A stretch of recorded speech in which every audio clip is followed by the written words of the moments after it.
Very good afternoon, students. I'm very happy to be here, and I also welcome you all for this first online session. Today we are going to see the first prose in your English book, The Portrait of the Lady. So portrait means a picture or a drawing. And this prose was written by Mr. Kushwant Singh. So he is Mr. Kushwant Singh, and this was the work which was written by him, The Portrait of a Lady. Here I have given the author introduction. Kushwant Singh is an Indian novelist and lawyer. He was born on February 2nd, 1915 and died in March 20th, 2014.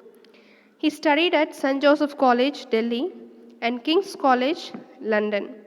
And then he joined the Indian Foreign Service, which is IFS, in 1947.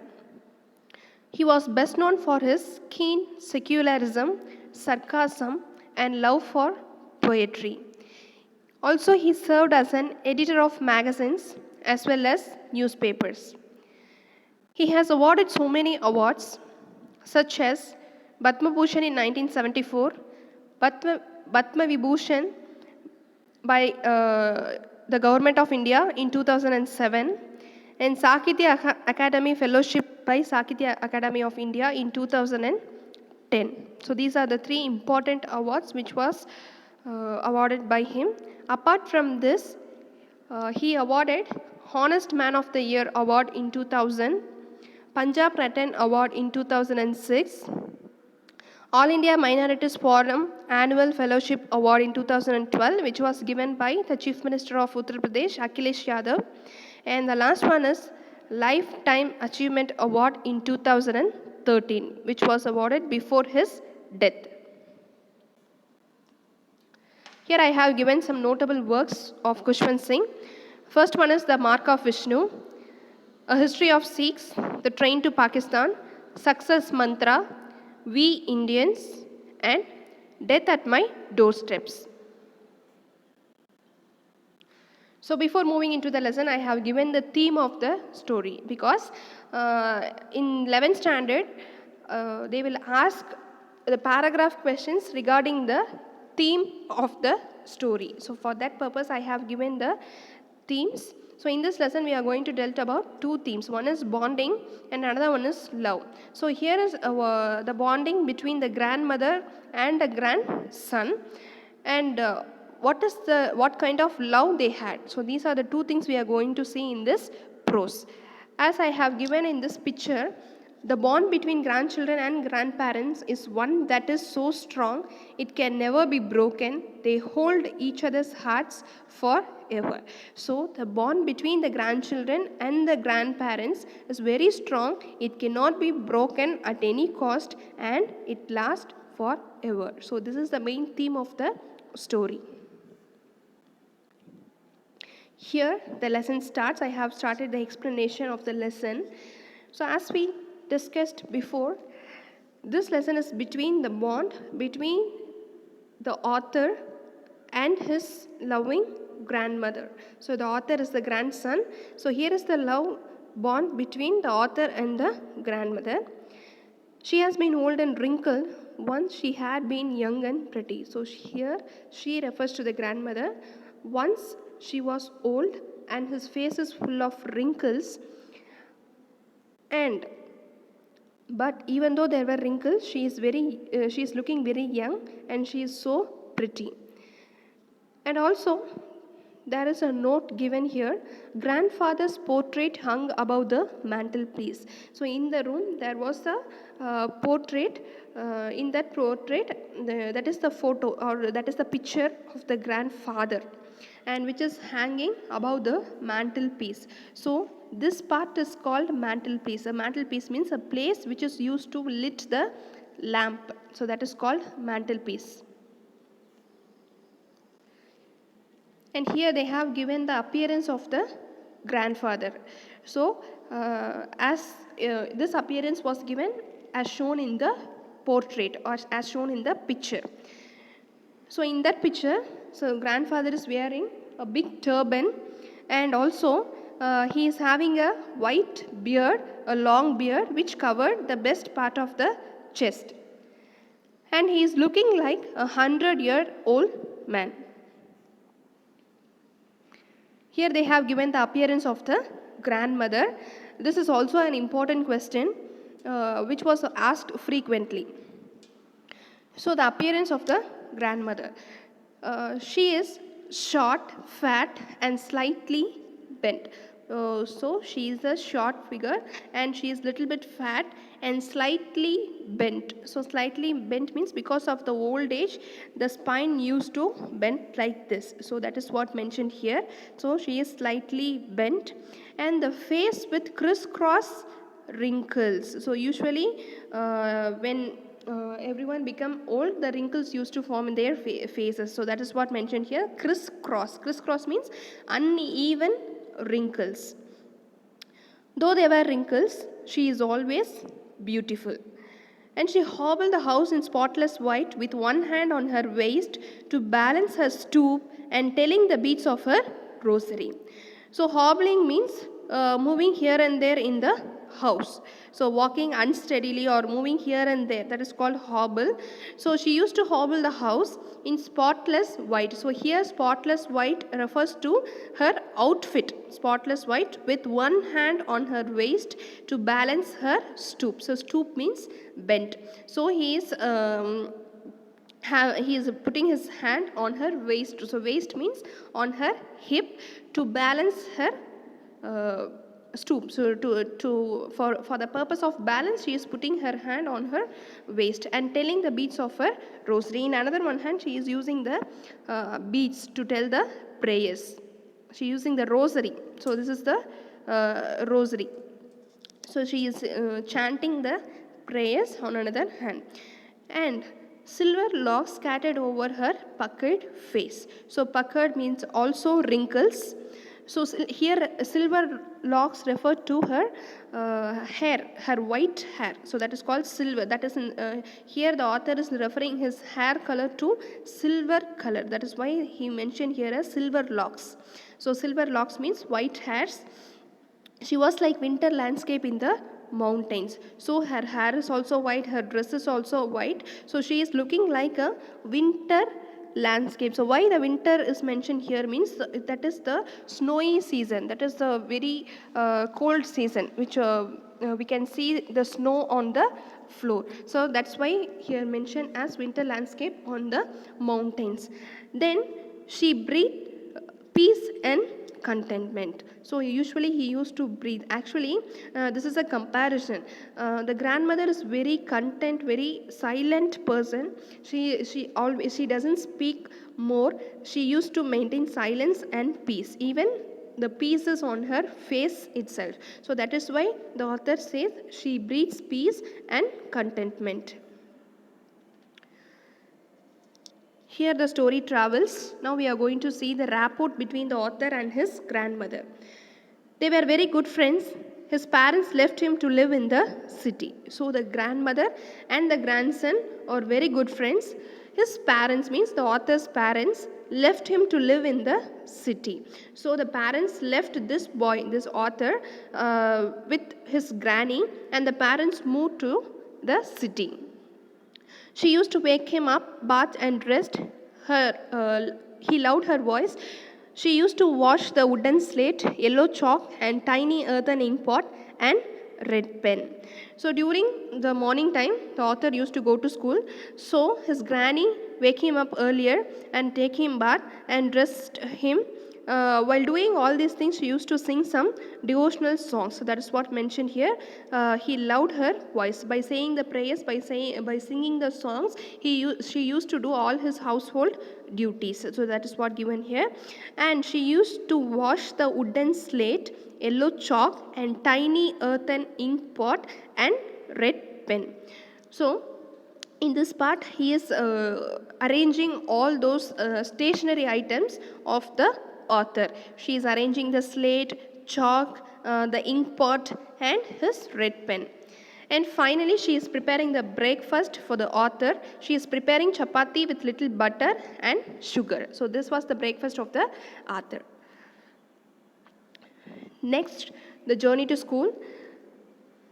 So the author is always accompanied with her grandmother to school because the school was attached to the temple. So both moved out together. So the author is getting ready to school and the granny is getting ready to the temple because both were very near. And while the children singing the alphabets or the prayer chorus, the grandmother sat aside reading the scriptures.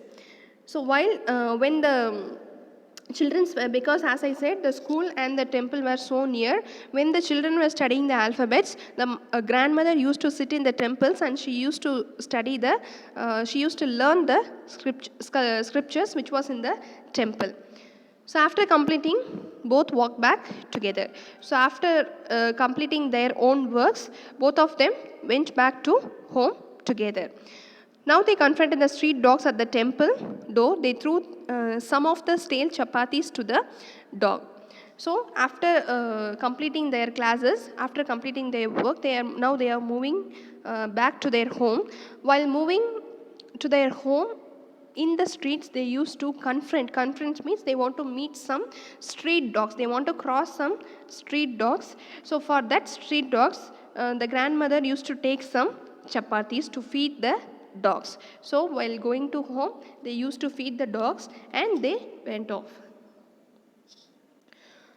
Here is the turning point of the grandmother and the grandson. When the parents were comfortably settled, they called Granny and the author to the city.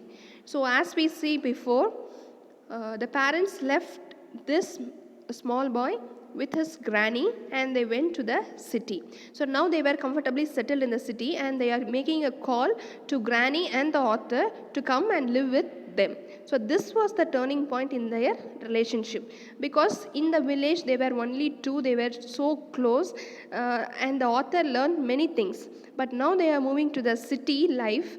So this bond, this relationship has been, there has a break in this. Though they shared the room, they had no time to spend together. So, in this new house, in this new city, they were living in the same room, but they had no time to spend together. In the village, they used to spend a lot of time together, but after moving into the city, they have no time to spend together. Then she wouldn't accompany the author to school, no street dogs, so she started feeding sparrows. So, after coming to the city, the grandmother was not accompanying the author to school and there were no street dogs, and there were so she started to feed the sparrows which was in the corridor of their house. And here is the disbelief of grandmother. Let us see what is the disbelief. When the author came back from school, he used to teach some new words to the granny. Now he is studying in the city school. So he came to know a lot of new words. After returning from the school, he is teaching the new words to the grandmother. Not only the new words, he is also teaching the law of gravity, Archimedes principle, and some other things, the world being around. So all those things was taught by the author to the granny, but this made her unhappy. She was not happy with the city life and the city education. She didn't believe that things taught in English schools. So she has a strong disbelief on the English schools because they are concentrating only on education but not in the devotional things. So she was distressed. There was no teaching about God and the scriptures.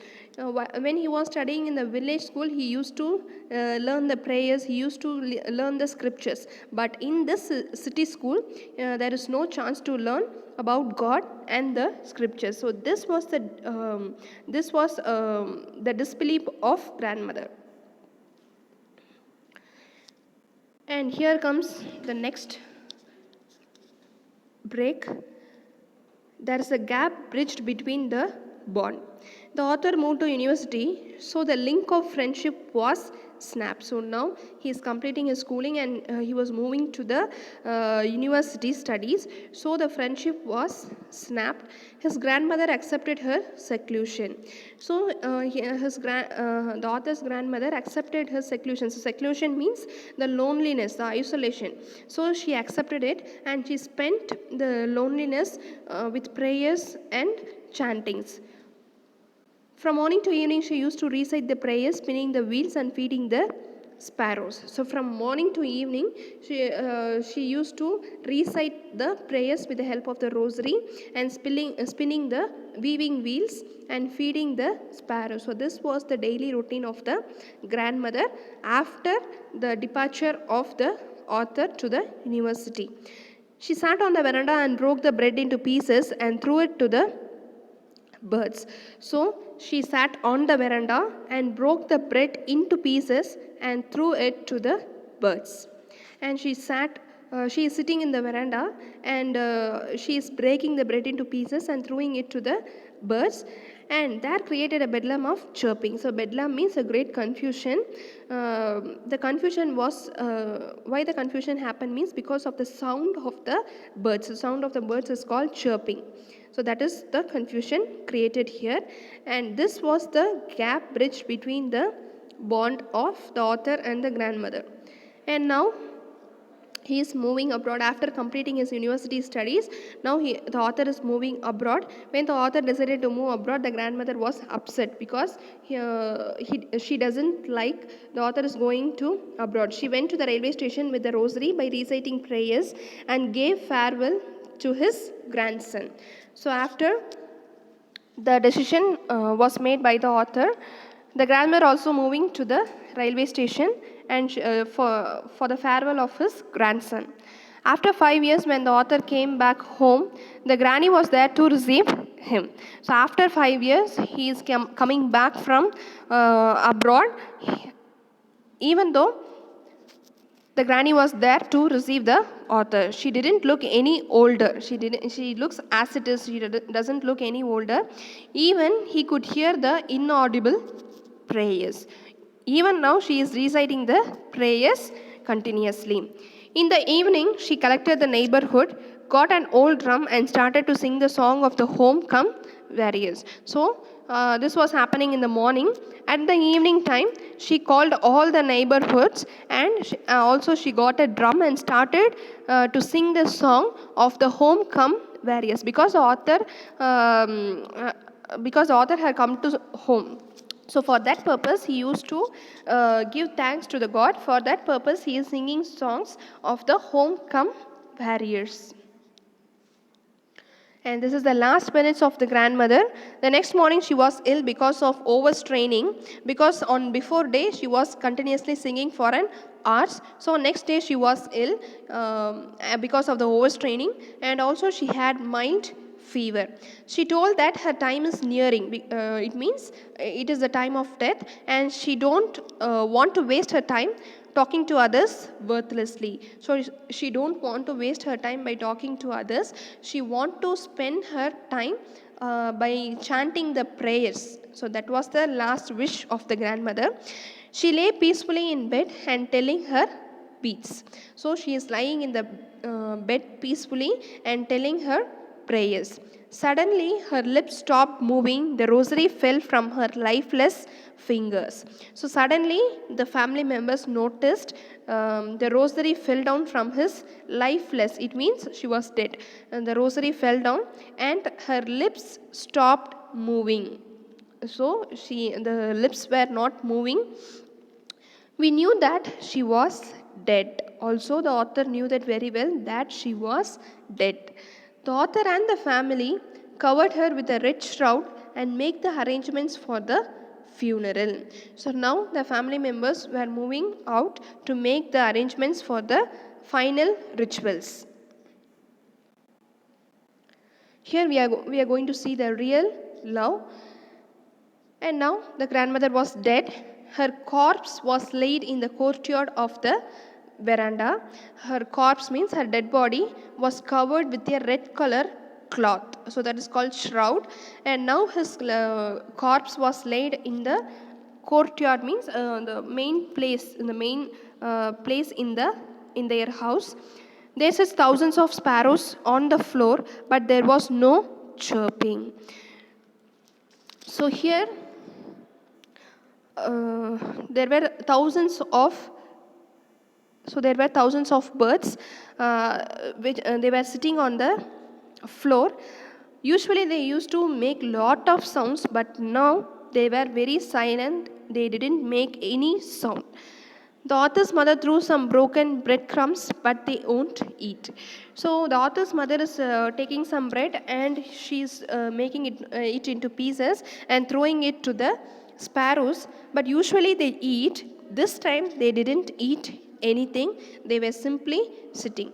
Once they carried the corpse off, they flew away quietly and never returned. So, after the final rituals were made, the corpse were carried by the family members. After the corpse were moved off, the birds flew quietly. They went off quietly and they never returned again because there was no grandmother. They feel the love of the grandmother but not with other family members. So this was considered as the real love between. Even the grandmother had a true love to the animals also. So this was mentioned in this lesson. So let me recall again. In this lesson, we have seen the bond between the grandmother and the grandson. So first we have seen the opening of the story and the appearance of the grandfather who had a long beard and who is wearing a turban.